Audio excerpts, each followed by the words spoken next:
Good day, my name is Imelda Williams and I am the responsible academic for the unit RAD5109.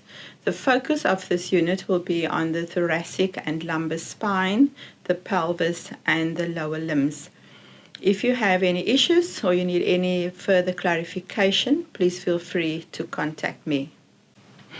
Okay, as mentioned, I am the academic responsible for this unit. There's my email contact details, so if you have got any queries, please contact me. So this unit is focused on the thoracic lumbar spine, the pelvis, and the lower limbs, and it's important that you relate that to the mechanisms of injury and clinical signs. And you should be able to apply a systematic approach when you evaluate X-ray images related to those specific body regions. You should also be able to recognize, describe, and then communicate when you identify pathologies of the thoracic lumbar spine, the pelvis, and the lower limbs. And then you should also be able to apply knowledge of sensitivity, specificity, accuracy, and search areas when interpreting X-rays to those body regions. Please refer to the learning outcomes in the unit guide. So there's a number of resources available to you. The unit guide is the first starting point, and of course the Moodle site as well. Please note that material will be made available on a weekly basis, and that is to ensure that your learning is scaffolded. And within those materials that's available, there will be practice banks as well, which allow you to practice as you go through the unit, your X-ray interpretation skills. You will also have access to an image interpretation manual, and I will link that to the specific material for that week. There will be video recorded PowerPoint presentations and then also the reading list, and some of those resources available as ebooks. As you can see on the reading list, that some of the resources can be viewed online, so it means you can have access to those books directly through the university link. So there's 4 assessments in total. The first assessment is an ISAP case, and the word limit for that is 1,500, and the weighting is 25%. You will note that there's 2 weeks a link to the ISAP case, and that is because the ISAP case has got 2 parts to it, and I'll discuss it in the next couple of slides. Then you will undertake the first image recognition analysis exam, and that will be during week 12. And the second image analysis exam will be during the university exam week 2. There's a clinical portfolio as well that needs to be completed, and that must be submitted during the final exam week 3. Please note that all assessments are hurdle requirements, and that you need to pass each of the assessments to enable you to pass RAD5109. For the ISAP case, the overall weighting for that is 25%, and this case will be related to an acute ankle trauma. As I mentioned, there's 2 submissions to it. There's a clinical action plan. So in the Moodle book, you will get some resources, but also professional issues that you need to address, and then you submit a clinical action plan for that. Once you have submitted the clinical action plan, and then at the deadline of the clinical action plan submission, you will receive an expert report.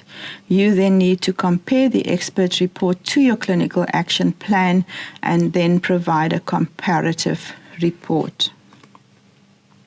So the deadlines for the ISAP case, it must be submitted via the Turnitin submission Dropbox, and this you will find under the assessment tab.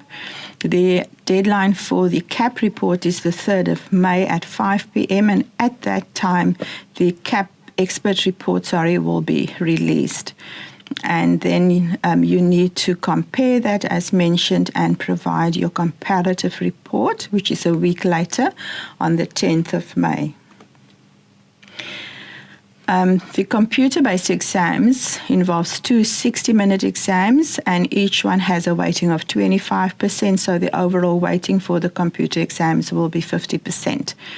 So there are a number of resources. The first one is the image interpretation manual, and then also the video recorded lectures available, and then also the practice exams, because with each of the practice exams there will be cases related to the specific body region.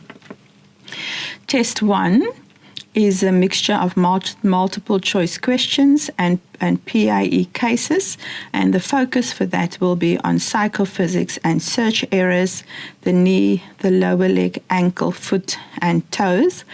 And then online test 2 will also include multiple choice questions and PAE cases, and that will focus on the pelvis and the hip, the femur, thoracic and lumbar spine.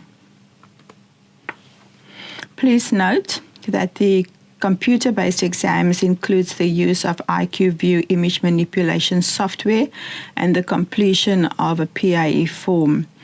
The image manipulation software is only compatible with Windows, as Monash operates on the Windows platform only. When you do the practice banks, you will also be using the IQ View image manipulation software and the PAE form. 2 weeks before the exam date, I will invite you to select a suitable date and time, because the exam will only run for 1 hour. Each test will comprise 15 PAE cases and 15 multiple choice questions. You will need to download the PAE form, capture your answers, and then return it via email to me within 15 minutes after the 1 hour deadline has been reached. I'm responsible for the clinical portfolio as well. You need to submit a minimum of 6 clinical cases, and the word count for each of these is 200, which means overall that will be 1,200 words. You need to provide a range of body regions related to the thoracic and lumbar spine, pelvis, and lower limbs, and you can use references to support your discussion. The second part, which is the self-auditing PAE record, you'll need to prepare 10 PAE reports related again to thoracic and lumbar, pelvis and lower limbs, and then calculate from that your sensitivity, specificity and accuracy, and then a brief reflection on your personal PAE abilities. So it's important that you regularly engage with the self-directed material to keep on track with academic requirements. And as mentioned before, please feel free to contact me if needed. Good luck.